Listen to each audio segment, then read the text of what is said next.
Nós sabemos hoje que o planeta Terra não é simplesmente uma nave espacial habitada por seres vivos ou que carrega vida. Não, o planeta Terra é um sistema vivo.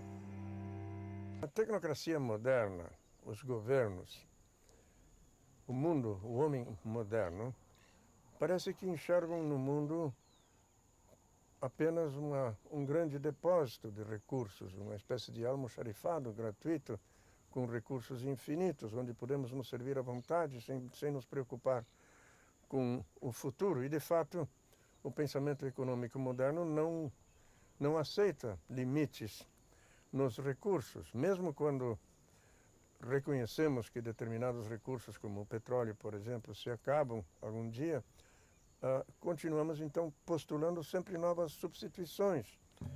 Temos ainda bastante carvão e temos energia nuclear, de fissão, de fusão, e alguns já falam até de matéria antimatéria. Ou seja, postula-se que não há estrago que não possa ser corrigido por mais tecnologia. E o interessante é que justamente aqueles que nada entendem de ciência, de tecnologia, são os que mais fazem esse tipo de extrapolação. Nós temos que realmente nos perguntar por que chegamos a essas atitudes. Temos que repensar muita coisa. Repensar não somente nossa tecnologia, nosso pensamento econômico, o relacionamento tecnologia-ciência. Temos que realmente nos perguntar por que esta civilização industrialista global que nós vivemos hoje, que em sua última forma, a forma de sociedade de consumo, com suas orgias de consumo material e energético, por que esta civilização se tornou o insustentável que é? Por que nós estamos hoje exterminando milhares de espécies a cada ano, a cada dia mesmo? Estamos demolindo, destruindo todos os sistemas de suporte de vida no planeta.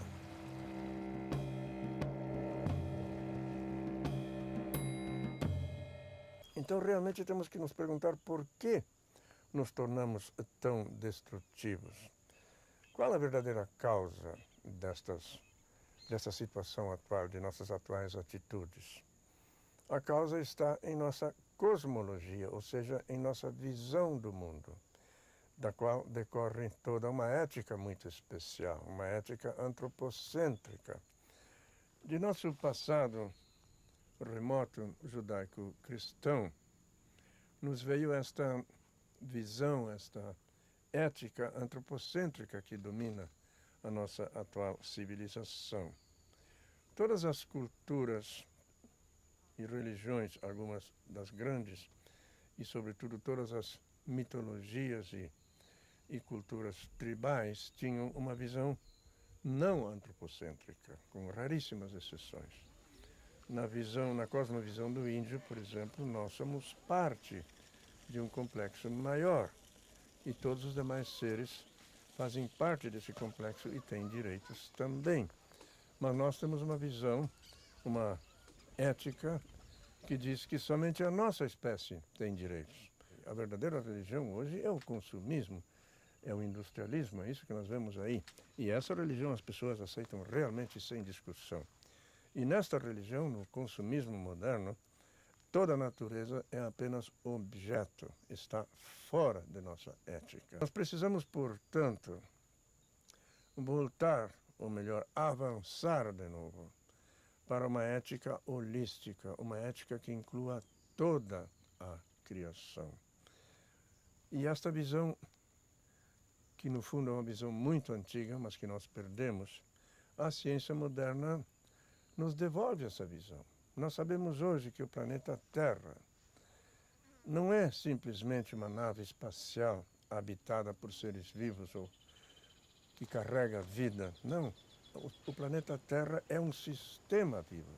Assim como o meu organismo tem sua homeostase, ou seja, o seu equilíbrio autorregulado, o planeta Terra como um todo tem também a sua fisiologia. Podemos dizer que tem a sua biogeofisiologia. Tudo está ligado com tudo. Essa atmosfera que nós respiramos hoje não está aí por acaso, ela é um construto da vida, ela é ela foi feita pela vida da forma como está. A atmosfera original do planeta não tinha oxigênio, foi a vida que colocou o oxigênio na atmosfera. Por isso, entre os ecólogos e os ecologistas, pelo menos entre aqueles que não temos medo de emoções, nós usamos a expressão Gaia para indicar como nome para o planeta Terra. Gaia era o nome poético que os antigos gregos davam à deusa da terra, que normalmente eles chamavam de Geo, de onde vêm palavras como geografia, geometria, geodesia, etc, etc. Nós temos que ver o planeta Terra como um sistema vivo, não necessariamente como um organismo, como nós, humanos e animais, que nascemos, crescemos, envelhecemos e morremos, mas como um sistema vivo, como um bosque, onde os indivíduos crescem, nascem e morrem, mas o sistema como um todo se mantém vivo e altamente dinâmico. Então a Terra não é um simples portador de vida, uma nave espacial que tem vida como passageiro. A Terra é um sistema orgânico, um sistema vivo. Isso significa que temos que olhá-la com reverência de uma maneira completamente diferente.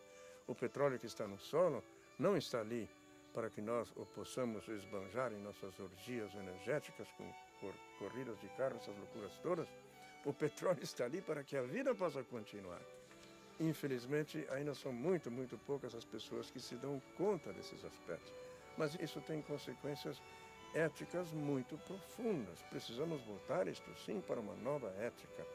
Uma ética de visão holística que inclua todos os seres, toda a criação. Todos os seres não humanos também. Uma ética de reverência pela vida em todas as suas formas e todas as suas manifestações, como, aliás, propunha Albert Schweitzer e como também pregava São Francisco de Assis. Wir, die Menschheit, befinden uns heute in einer absurden Situation. Umso absurder, als es uns doch eigentlich bewusst ist, dass das, was wir heute machen, die moderne Industriegesellschaft in ihrer jetzigen Form, der Konsumgesellschaft mit ihren absurden Materialschlachten, dass das nicht nachhaltig ist, dass das nicht überlebensfähig ist. Jeder einigermaßen gebildeter und gut informierter Mensch weiß doch, dass das nicht geht. Und es ist ja auch nicht wünschenswert für den größten Teil der Menschheit. Wir haben doch eine Situation heute, in der 20% der Menschen, das sind die Mehrzahl in den Ländern der sogenannten Ersten Welt und die Reichen in den anderen, in der Dritten Welt, in der 20% der Menschen einen Lebensstil führen, einen orgiastischen, hedonistischen Lebensstil, der einfach nicht nachhaltig ist, nicht nachhaltig selbst für diese 20%. Wenn nur die Amerikaner, die Europäer, Japaner und die Reichen in all den anderen Ländern so weitermachen, dann wird auch das zum Kollaps führen. Aber die vorherrschende Doktrin in dieser heutigen globalen industrialistischen Kultur geht davon aus, dass dieser Lebensstil sich auf den ganzen Planeten auszudehnen hat. Wenn die 5,6 oder vielleicht sind es sogar schon 5,8 Milliarden Menschen, die wir heute sind, die Dichte an Autos hätten, die wir heute in Japan haben oder in der Bundesrepublik Deutschland oder in Europa ganz allgemein schon, dann hätten wir nicht eine halbe Milliarde, dann hätten wir jetzt schon 3 Milliarden Wagen. Und wie sähe es aus im Jahr 2020, wo mit einer Weltbevölkerung von 8 Milliarden Menschen gerechnet wird? Und man geht davon aus, dass wir uns erst so im Jahre 2050 stabilisieren bei vielleicht 20 Milliarden Menschen. Also diese Extrapolationen, diese Fortschreibungen sind doch absurd. Wir wissen, dass das nicht geht. 3 Milliarden Wagen wären Selbstmord. Die Atmosphäre kann das nicht verkraften. Also sind doch unsere Ziele falsch. Wir haben uns doch Ziele gesetzt, die sinnlos sind, die mörderisch sind, die selbstmörderisch sind. Wir müssen uns also doch völlig neu überlegen, was ist Fortschritt, was ist Entwicklung. Wenn Fortschritt, wenn Entwicklung das ist, was wir in den letzten 50 Jahren gehabt haben, dann ist es sicher nicht wünschenswert.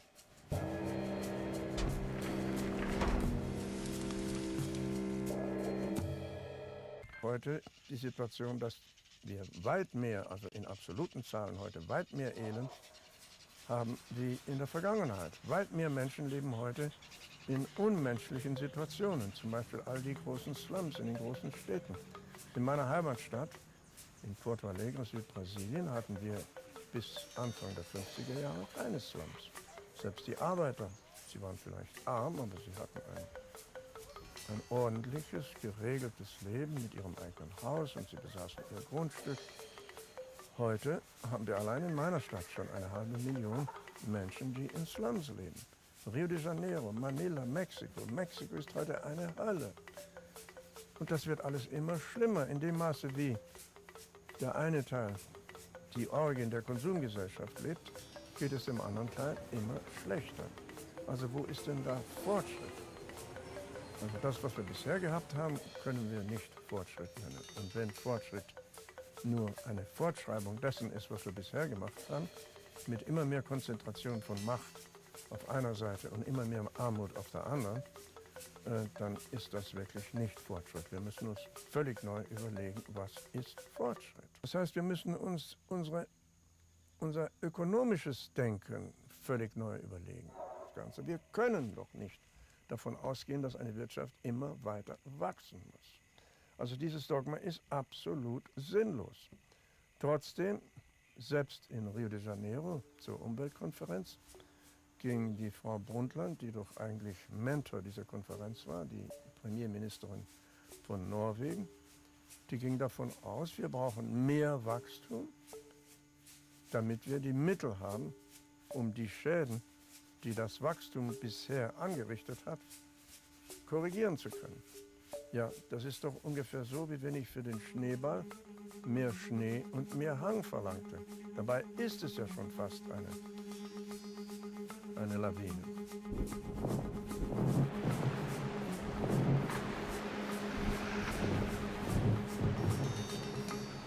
Und wie messen denn die Wirtschaftswissenschaftler und unsere Regierungen dieses Wachstum, das sie haben wollen, auf das sie so scharf sind? Am Bruttosozialprodukt. Aber was ist denn das Bruttosozialprodukt für ein Maß? Das wissen doch alle heute. Wenn ein Flugzeug abstürzt oder wenn wir mehr Autounfälle haben, dann wächst das Bruttosozialprodukt. Wenn die Umweltverschmutzung so weit ist, dass wir immer mehr Hospitäler bauen müssen, immer mehr für Medikamente und Medizin und so weiter ausgeben müssen, dann wächst das Bruttosozialprodukt. Dann wird im brasilianischen Bruttosozialprodukt nur aufaddiert, was wir an Devisen damit gewonnen haben. Aber nirgends sehe ich eine Rechnung, wo die Regierenden abziehen würden, was wir jetzt an Wald verloren haben. An gerodetem Wald, an überflutetem Wald. Die Erze, die nicht mehr da sind. Sehen Sie, die Amerikaner sind jetzt dabei, die letzten 5% des Öls, das sie hatten, rauszupumpen und sehen darin zusätzlichen Reichtum. Das ist doch ungefähr so, als ob ich zu meiner Bank ginge, Geld von meinem Konto abhebe, das Geld verjuble und dann den Eindruck habe, ich bin reicher. Ich bin aber doch ärmer. Alle unsere Länder sind heute enorm viel ärmer als früher.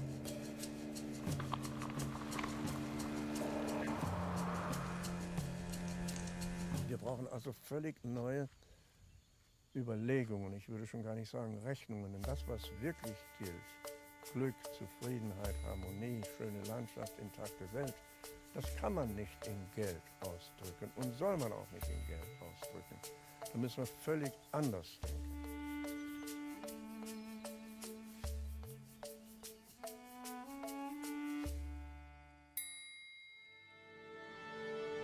Ever since the collapse of the repressive regimes in the East, the systems that call themselves communist or socialist, a new dogma has become established almost worldwide.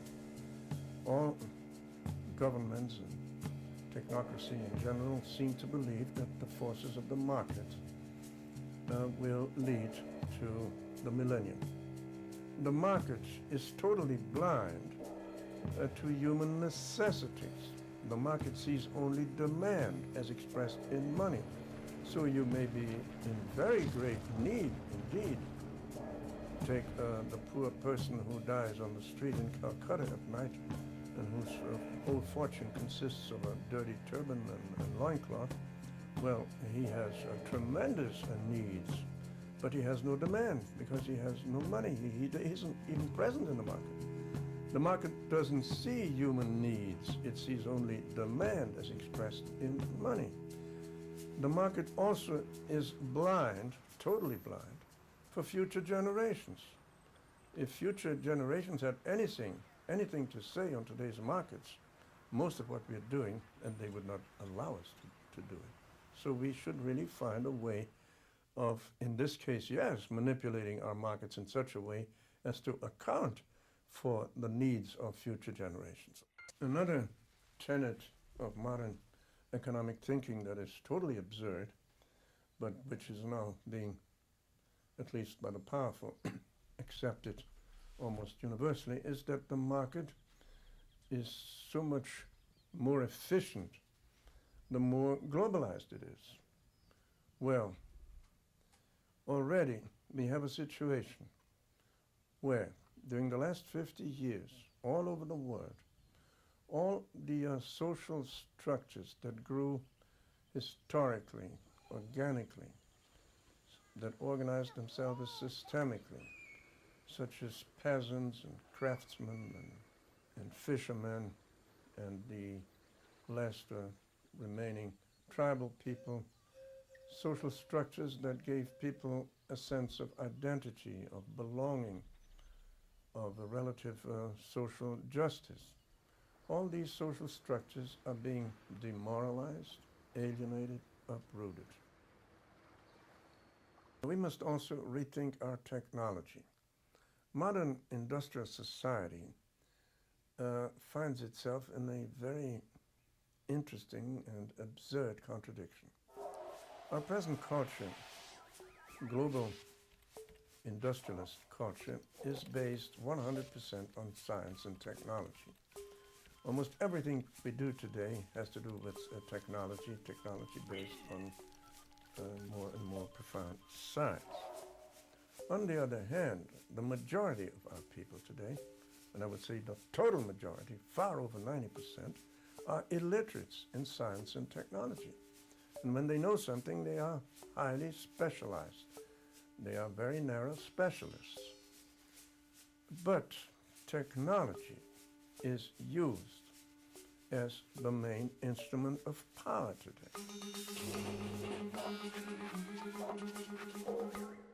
The old traditional peasant was, if we look at him from the point of view of the economy as a whole, systemically, he was a self-contained, that is an autarkic system that produced its own inputs, a system of production and distribution of food.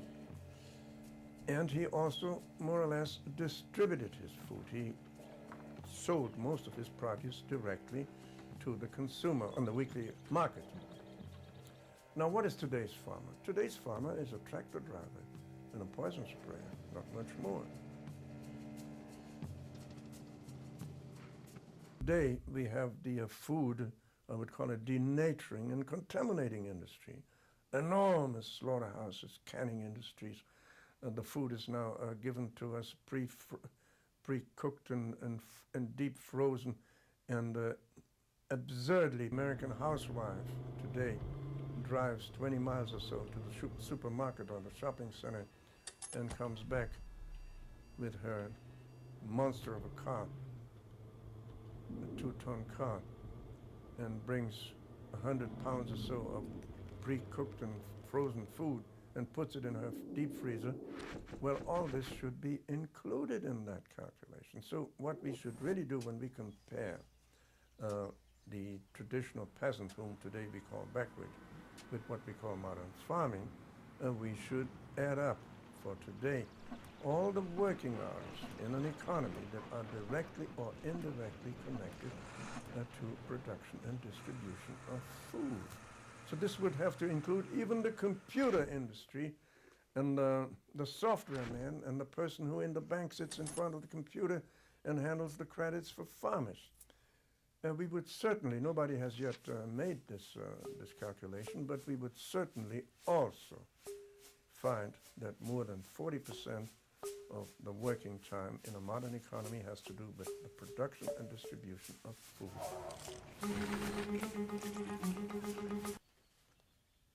What's the difference?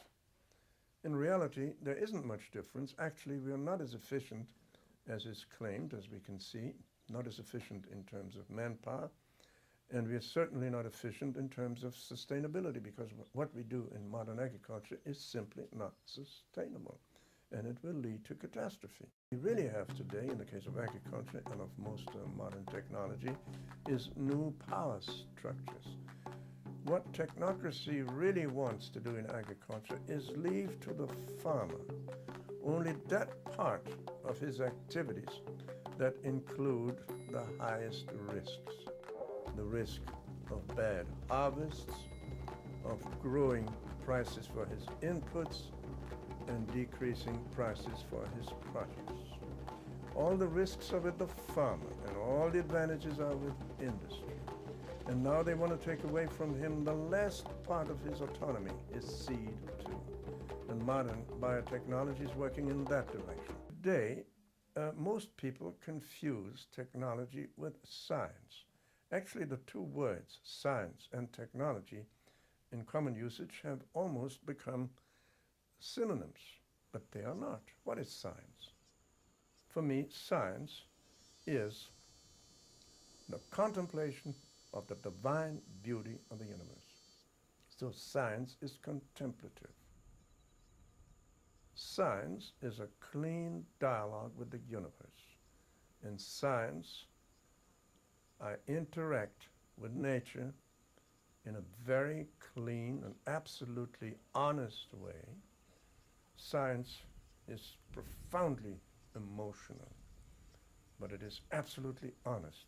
But technology is full of cheating, because most people today don't realize, and the politicians are the last to realize, that most of our present technology has not much to do, or almost nothing, with really increasing human happiness, with really increasing true efficiency in satisfying true human needs. It has to do with the increase and maintenance of power.